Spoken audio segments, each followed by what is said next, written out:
उन व्यक्ति को जो शिक्षा को केवल पाठ्यक्रम नहीं बल्कि संस्कार और भविष्य निर्माण का माध्यम मानते हैं, जो कि मिलेनियम स्कूल के डायरेक्टर होने के नाते अनुशासन, गुणवत्ता और मूल्यों को हमेशा प्राथमिकता देते हैं। जोरदार तालियों से स्वागत कीजिए डॉक्टर भरत प्रसाद जी का।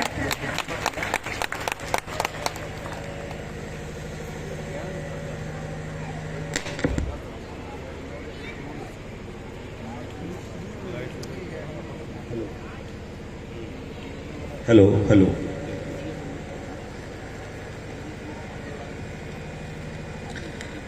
माँ गंगा के पावन तट पर बक्सर और यहाँ पर गायत्री शक्तिपीठ, मैं इस धरती को सादर नमन करता हूँ। इस आयोजन में आए हुए ये सारे हमारे बंधुगण, माताएं, बहनें और अभिभावक, आप सबको प्रणाम है। बच्चों को शुभाशीष है।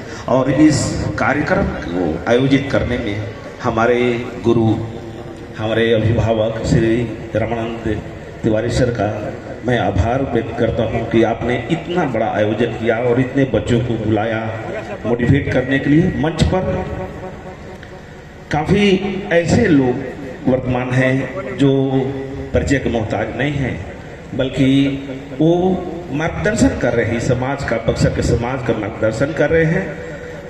आनंद मिश्रा जी अभी आ नहीं पाए हैं, जो हमारे सदर विधायक भी हैं, पूर्व IPS, वो आने को है। मैं रामानुज मिश्र सर, श्री रामनरेश राय सर, प्रदीप पाठक सर और सविता नंदन जी का भी मैं आभार व्यक्त करता हूं कि आपको आज मुझे सुनने को मिलेगा। और माता जी को और प्रभु जी को भी मैं प्रणाम करता हूं। इस कार्यक्रम को आयोजित करने का उद्देश्य श्री रमानंद तिवारी सर का, हमारे गुरु जी का यूं नहीं रहा है, बल्कि किसी विशेष उद्देश्य को लेकर के ही उन्होंने ये अभियान को शुरू किया है।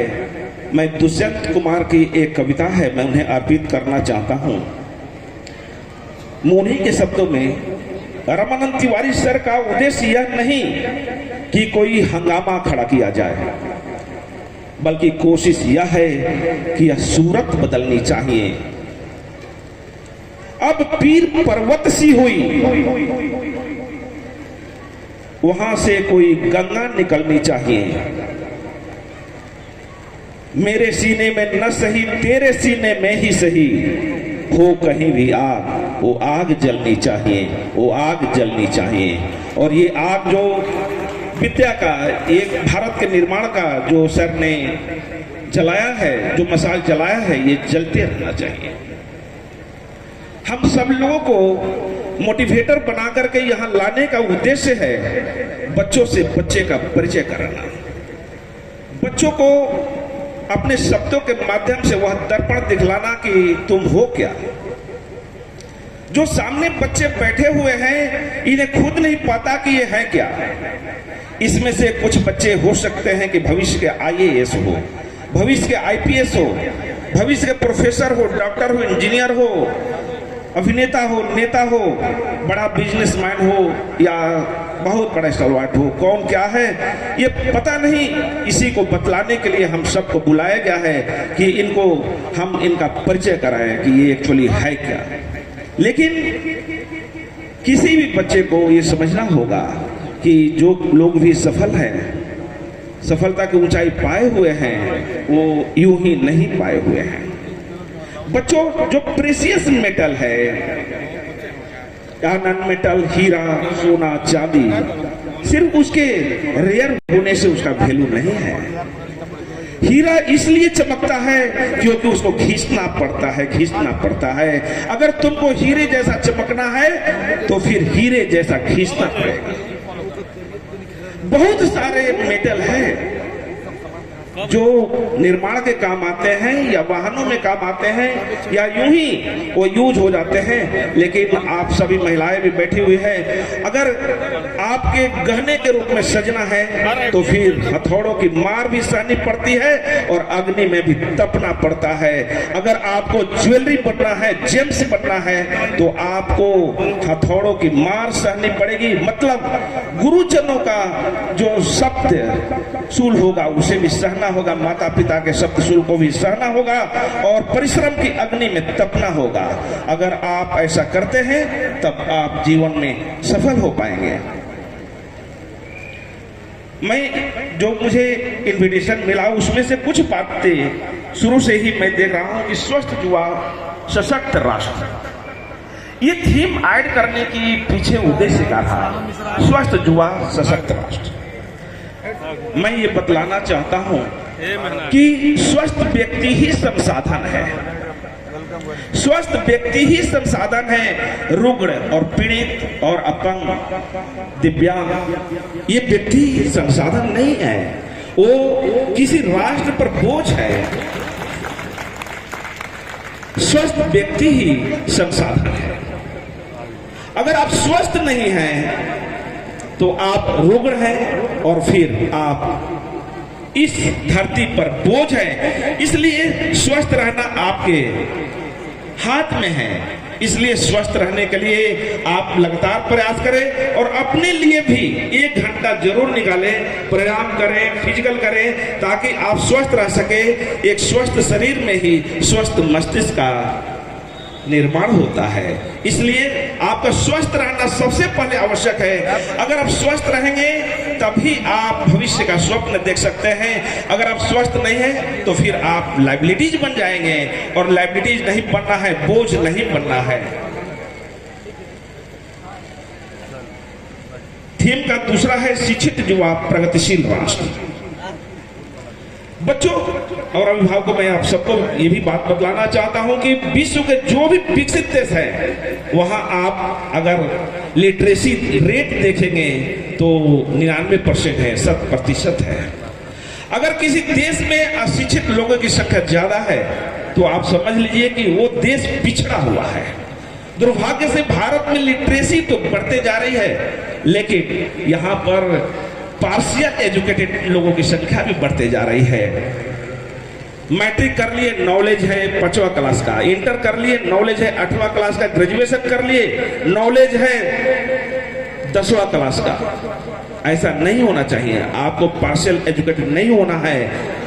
हमें न सिर्फ लिटरेसी प्राप्त करना है बल्कि हमें हायर एजुकेशन भी प्राप्त करना है। और एक बात मैं और बतला दूं, सिर्फ हायर एजुकेशन ही प्राप्त नहीं करना है, वेल एजुकेशन प्राप्त करना है।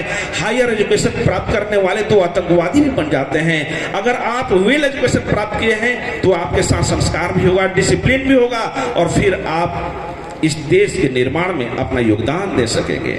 और एक बात और मैं बतला दूं आपको कि आपको अपने स्मरण शक्ति को बढ़ाने के लिए कुछ बातों पर ध्यान देना पड़ेगा। जो कुछ भी विषय वस्तु सब्जेक्ट आप पढ़ रहे हो, प्रयास करो कि 12 घंटे के बाद, प्रयास करना है कि 12 घंटे के अंदर या फिर 24 घंटे के अंदर आप उसे जरूर दोहरा लें। नंबर 1। नंबर 2, जिस विषय वस्तु को आप एक बार पढ़ते हैं उसे 2 बार लिखने का प्रयास करें और 3 बार कॉपी किताब बंद करके स्मरण करने का प्रयास करें। आपकी स्मरण शक्ति बढ़ जाएगी। और उसके बाद आप अपने दोस्तों से डिस्कशन करें। एक स्मरण शक्ति बढ़ाने का और भी एक उपाय मैं बतलाता हूं। सुभाष चंद्र बोस एक बार एक महर्षि के पास गए, एक साधु के पास गए। उनकी स्मरण शक्ति बहुत ही कमजोर थी। उन्होंने कहा कि हमको तो स्मरण हो ही नहीं पाता है, बहुत स्लो याद हो पाता है। उन्होंने कहा कि आप जो भी निवाला लेते हो उसे 100 बार पूछ करके खाओ। इससे तुम्हारे दिमाग एक्सरसाइज होगी और तेजी से तुम्हारी स्मरण शक्ति बढ़ेगी। मैं आपको कहता हूं कि जब भी आप कोई निवाला मुंह में डालते हो तो 30-40 बार कम से कम पूछो। तुम देखोगे कि गुणात्मक परिवर्तन आ रहा है तुम्हारे स्मरण शक्ति में। नेक्स्ट, आत्मविश्वास। आपके आत्मविश्वास विभिन्न प्रकार की सूचनाएं और आसपास के लोग दिखाते रहते हैं, लेकिन आप अपने आत्मविश्वास को बनाए रखो। अपने आप पर पॉजिटिव थॉट लाओ। अपने आप को ऐसा मान के चलो कि you will be successful, you are powerful, you can change the world, sky is the limit for you. Next है सकारात्मक सोच। सकारात्मक सोच और आत्मविश्वास दोनों एक दूसरे के पूरक है। अगर आप सकारात्मक सोच के धनी नहीं हैं तो आप कभी भी जीवन में सफल नहीं हो पाइएगा। नेक्स्ट है प्रतियोगिता परीक्षाओं में सफलता। बच्चों प्रतियोगिता परीक्षाओं में सफलता यूं नहीं मिलती है। प्रतियोगिता परीक्षा में सफल होने के लिए तुमको हार्ड लेबर करना पड़ेगा, और हार्ड लेबर के साथ साथ तुमको आजकल तो स्मार्ट लेबर करना पड़ेगा। तुम्हें सिर्फ हार्ड और स्मार्ट लेबर से सफलता नहीं मिलेगी, तुमको सेक्रीफाइस करना पड़ेगा। सेक्रीफाइस अपने बैड हैबिट का करना पड़ेगा, जो तुम्हें सोशल मीडिया की बैड हैबिट है, घूमने की हैबिट है, किसी प्रकार के समारोह में जाने की आदत है, बहुत ज्यादा नींद लेने की आदत है, उसे छोड़ना पड़ेगा। फिर इतने से भी सफलता नहीं मिलेगी, आपको पेशेंस रखना पड़ेगा। सफलता धीरे धीरे आती है, दौड़ करके नहीं आती, खैरात में सफलता नहीं मिलती है। और आपको कंटिन्यूअस लगा रहना पड़ेगा, आत्मविश्वास बनाए रखना पड़ेगा, तब जाकर के आपको सफलता मिलेगी। लेकिन एक बात जान लो, ये सारी बातें करने से आप हो सकता है कि ग्रो कर जाए, सफलता की तरफ आगे बढ़ जाए। लेकिन अगर आप में संस्कार है, अगर डिसिप्लिन है, तो आप सिर्फ ग्रो ही नहीं करेंगे, ग्लो भी करेंगे, चमकेंगे। और इसलिए आप ध्यान रखें कि आप न तो डिसिप्लिन को भूलें और न ही आप अपने संस्कार को भूलें। अब बात होती है समय प्रबंधन की। मैं तुरंत फिनिश कर रहा हूं, सब 2 बिंदु है। समय प्रबंधन की बात मैं बतलाता हूं बाबू। समय प्रबंधन के बिना आप कोई सफलता नहीं पा सकते। समय प्रबंधन तो करना पड़ता है। समय प्रबंधन का मतलब है कि जो चीज तुम बनना चाहते हो उसके लिए तुम कितना समय दे रहे हो, सोने में कितना समय दे रहे हो, और बाकी कामों के लिए कितना समय दे रहे हो। अगर तुमको कुर्सी पर बैठ करके जॉब करना है, कुर्सी पर 8 घंटा बैठ करके जॉब करना है, तो तुमको 10-12 घंटा कुर्सी पर बैठ के पढ़ना होगा। अगर तुमको खेल के मैदान में सम्मानित होने की चेष्टा है, तो 10-12 घंटा खेल के मैदान में तुमको खेलते हुए रगड़ना पड़ेगा। अगर तुमको स्विमर होकर के और सम्मानित होने का लक्ष्य निर्धारित कर रखे हो, तो तुमको 10-12 घंटा स्विमिंग करना पड़ेगा। अगर तुम एथलीट बनना चाहते हो, तो 10-12 घंटा तुमको दौड़ना पड़ेगा। जो तुम लक्ष्य निर्धारित करो उसके लिए तुम ज्यादा से ज्यादा समय दो, यही समय प्रबंधन है। अगर तुम समय प्रबंधन जान गए तो फिर तुम्हारा जीवन प्रबंधन भी हो जाएगा, अदरवाइज आप असफल हो जाओगे। मेरी शुभकामना है कि आप लोग इसमें सफलता प्राप्त करें। और लास्ट है स्वरोजगार मार्गदर्शन। मैं बहुत तेजी से कंक्लूड कर रहा हूं, फिर भी कुछ बातें हैं सर जो करनी पड़ी हैं। लास्ट है स्वरोजगार मार्गदर्शन। मैं आप सब लोगों को ये बतलाना चाहता हूं कि हम किसी यूटोपिया में भुलावे में न रहें। भारत में मात्र 6% लोग ही सरकारी नौकरी में हैं। भारत में मात्र 6% कार्यशील जनसंख्या का 6% सरकारी नौकरी में है। कार्यशील जनसंख्या का 50% प्राइमरी सेक्टर अर्थात कृषि क्षेत्र में कार्यरत है, और 44% लोग गैर सरकारी वर्क और बिजनेस में लगे हुए हैं। तो तुम सिर्फ और सिर्फ 6% के लिए अपना जीवन क्यों गवाते हो? तुम स्किल डेवलप करो। If you develop a skill, the learning world will come to help you. पढ़ा लिखा व्यक्ति तुमको तुम्हारी सहायता करने के लिए आ जाएगा, अगर तुम्हारे पास स्किल हो तो।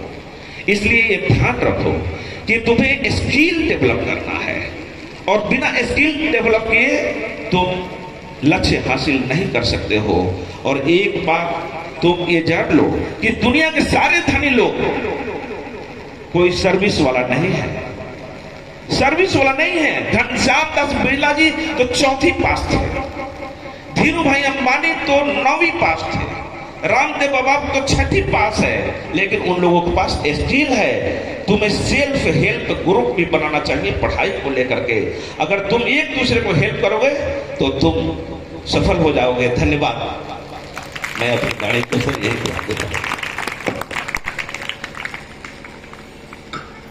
आपका बहुत बहुत धन्यवाद सर।